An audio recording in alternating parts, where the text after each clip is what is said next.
अस्सलामुअलैकुम एवरीवन। उम्मीद है आप सब अच्छे से होंगे और आप लोगों की जो तैयारी है वो बिल्कुल अच्छे से चल रही होगी। तो JKPSI का जो हमने देखा उसका हाल ही में नोटिफिकेशन आया है कि शायद मार्च एंडिंग में शायद JKPSI का एग्ज़ाम होगा। तो हमने सोचा कि आप लोगों के सामने जो है वो प्रीवियस ईयर पेपर डिस्कशन करें जो हाल ही में JKPSI में लिया था, शायद अक्टूबर नवंबर में। इससे पहले जो 1200 वैकेंसीज आई थी JKPSI की, तो उसमें जो है वो एग्ज़ाम लिया था। उसमें जिस लड़के ने टॉप किया था उस लड़के का पेपर जो है वो हम आप लोगों के सामने डिस्कस करेंगे।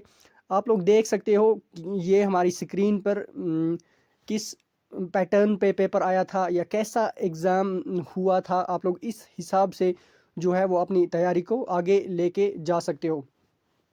यहाँ पर आप देख भी सकते हो प्रवास खान जो एग्ज़ामिनेशन डेट है वगैरह, ये यहाँ पर आप लोग देख सकते हो।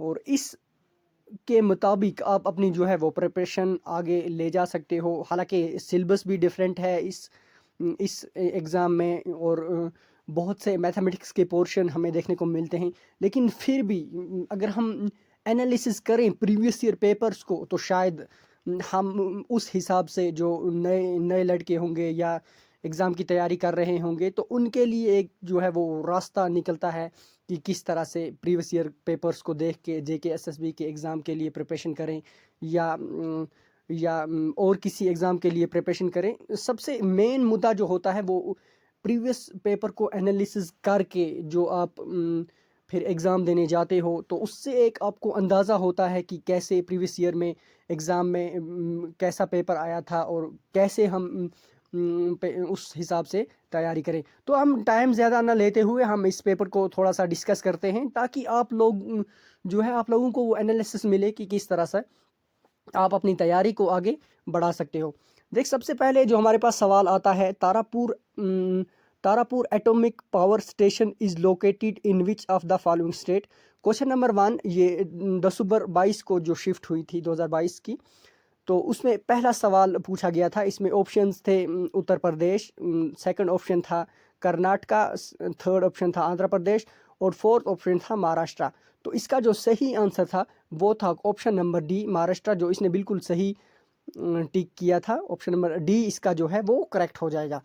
हालांकि दूसरा सवाल हम देखते हैं। 6 years hence a man age will be 3 times the age of his son, and 3 years age he was 9 times as old as his son. Find the present age of the man। यानी कि ये as के related ये question पूछे गए थे। हालांकि ये एज के रिलेटेड क्वेश्चन जो है आपको इस एग्ज़ाम में भी देखने को मिलेंगे, क्योंकि अलग से पोर्शन दिया गया है। तो आप लोग अपनी प्रिपरेशन जो है वो इन सवालों पर भी आप अपना जो है वो फोकस कर सकते हो। ये इसका जो सही आंसर हो जाएगा वो 30 ईयर्स एज हो जाएगा। आप लोग जब एज रिलेशन की कंसेप्ट पढ़ोगे तो आप लोग खुद इस सवाल को है जो है वो कर सकते हो। क्वेश्चन नंबर 3 पे हम पहुंचते हैं। Which strait in the bay of Bengal separates Rutland island and little Andaman. ये जीके का स्टैटिक क्वेश्चन सीधा से सीधा पूछ लिया था।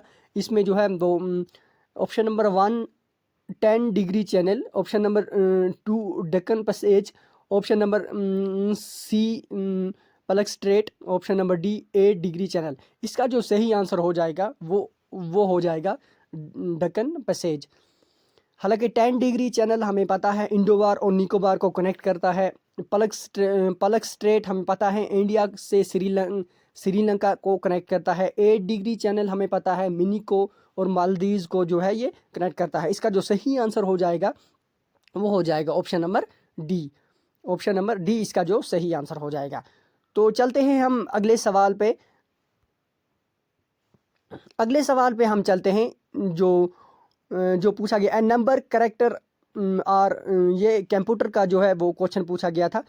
ए नंबर करेक्टर और steering that appear little above the normal text line in is called which among the following. यानी कि कंप्यूटर सेक्शन का ये क्वेश्चन जो है वो सीधे से सीधे पूछ लिया था।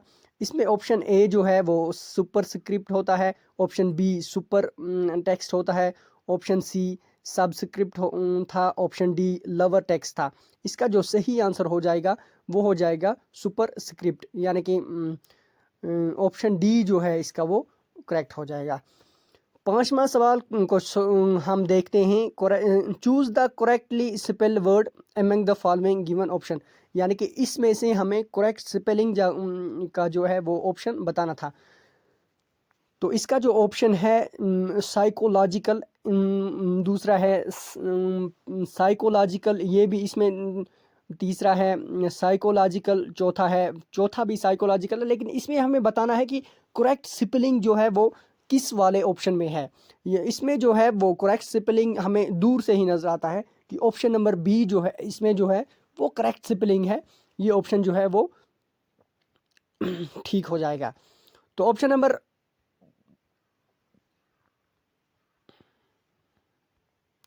क्वेश्चन नंबर सेकंड हम देखते हैं, जो सीधे से रीजनिंग से पूछा गया था।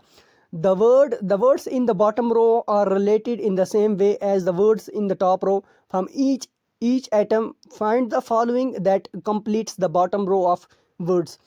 यानी कि ये एनोलॉजीज का क्वेश्चन जो है रीजनिंग से पूछा गया था। हालांकि रीजनिंग इस बार बड़ी अच्छी खासी JKPSI ने दी है, लेकिन उस पर हमें देखना है कि किस तरह से सवाल पूछे जाते हैं। रोड का आएगा बस ड्राइवर, यानी कि ये तीनों इंटरलेट होते हैं। स्काई एरोप्लेन, ये सीधा आसान सवाल है कि इसका आएगा ऑप्शन नंबर ए पायलट। इसका जो है ऑप्शन नंबर सी हो जाए।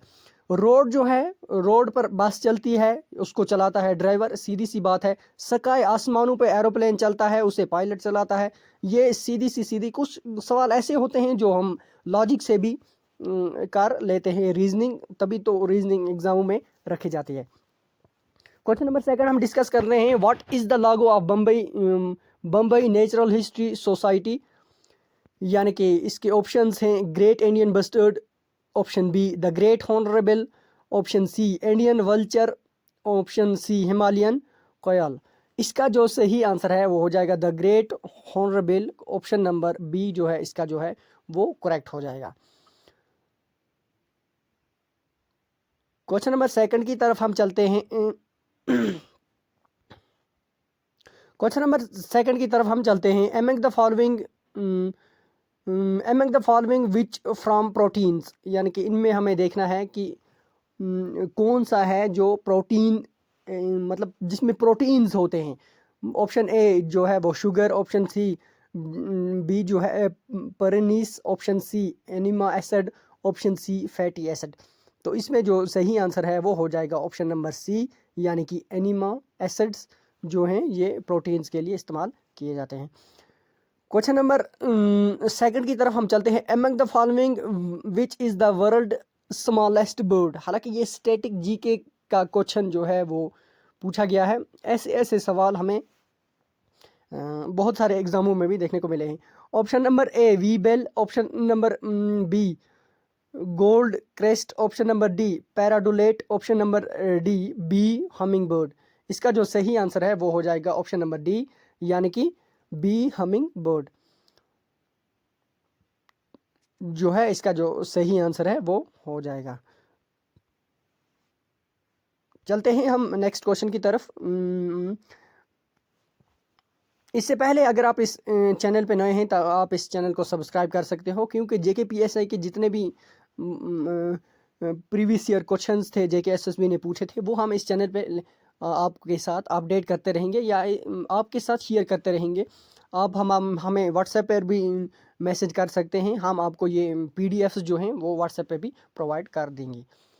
तो ऐसी कोई डरने की बात नहीं है। क्वेश्चन नंबर सी हम देखते हैं, choose the odd word from the following option, यानी कि इसमें हमें ऑड वर्ड देखना है इनमें से। Option number A jets, option number B space ships, option number C gang hang gliders, option number D hovercraft. इस पे जो सही आंसर है वो हो जाएगा ऑप्शन नंबर डी हॉवीक्राफ्ट जो है वो सही आंसर हो जाएगा। तो चलते हैं हम दूसरे क्वेश्चन की तरफ, which methodology is used to create artificial rain, यानी कि बहुत ज़रूरी सवाल है ये। Option number A evaporation, option number B cloud burst, option number C cloud seeding, option number D none of the. इसमें कौन सा है जो आर्टिफिशियल क्रिएट मतलब करता है रेनफॉल? तो इसका जो सही आंसर है वो हो जाएगा ऑप्शन नंबर सी, यानी कि क्लाउड सीडिंग जो है वो इसमें वो है, वो सही आंसर हो जाएगा। एक दो क्वेश्चन हम और डिस्कस करते हैं, उसके बाद हम इस वीडियो को क्विट करते हैं। आप लोगों को अंदाज़ा एक मिल जाएगा कि किस तरह से JK PSI के प्रीवियस ईयर एग्ज़ाम हुए थे, उनमें क्वेश्चन आए थे। तो which novel has won the 2022 international book prize? यानी कि बुक प्राइस अगर हम देखें इन करंट अफेयर्स में, ये भी हमें मतलब इन्हें भी हमें नज़र दे के जानी है। Option number A the promise, option number B the शुंगील बैन, option number C the cursed bunny, option number D tomb of sand. इसका जो सही आंसर है वो हो जाएगा ऑप्शन नंबर डी, यानी कि टॉम ऑफ सीड इसका जो है वो सही आंसर हो जाएगा। तो बाकी जो इसमें